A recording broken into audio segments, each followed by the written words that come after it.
గృహ విక్రయాలపై ఐటీ రంగం ఎఫెక్ట్. కృత్రిమ మేధ అన్ని రంగాలకు వేగంగా విస్తరిస్తుండటంతో అంతర్జాతీయంగా పలు కంపెనీలు లే ఆఫ్లు ప్రకటిస్తున్నాయి. ముఖ్యంగా ఐటీ రంగానికి చెందిన వారిపై ఈ ఎఫెక్ట్ ఎక్కువగా ఉంటుంది. ఇంకో పక్క ఐటీ నియామకాల్లో మందగమనము కొనసాగుతుంది. ఇవన్నీ భారత్లో గృహ విక్రయాలపై ప్రభావం చూపిస్తున్నాయి. దాంతో ఇల్లు కొనుగోలు చేసేవారు ఆచితూచి వ్యవహరిస్తున్నారు.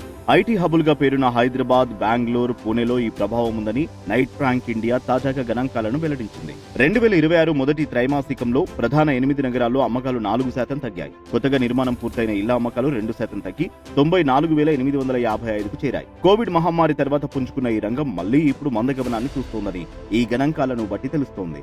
నేషనల్ క్యాపిటల్ రీజియన్ పూణేలో మార్కెట్ మరీ బలహీనంగా ఉంది. ఐటీ ఉద్యోగాల్లో కోతలు, నియామకాల్లో అనిశ్చితి ఆ ఆర్థిక భారాన్ని భరించగలమో లేదోనన్న ఆందోళన, అంతర్జాతీయ పరిణామాలు కొనుగోలుదారుల సెంటిమెంట్ ను దెబ్బతీస్తున్నాయి. ముఖ్యంగా మధ్యతరగతి కుటుంబాలను ఈ అంశాలు ప్రధానంగా ప్రభావితం చేస్తున్నాయని నైట్ ర్యాంక్ ఇండియా లెక్కలు వెల్లడిస్తున్నాయి. వరుసగా 5 ఏళ్ల వృద్ధి తర్వాత ఇలాంటి అనూహ్య పరిణామాలు అనివార్యమేనని ఆ సంస్థ నేషనల్ డైరెక్టర్ అంకితా సూద్ పేర్కొన్నారు. విలువ పరంగా పెరుగుదల ఉందని పరిశ్రమ వర్గాలు వెల్లడించాయి. లావాదేవీల విలువ ప్రతి ఏడాది 5 నుంచి 6% పెరుగుతోందని గుర్తు చేశాయి.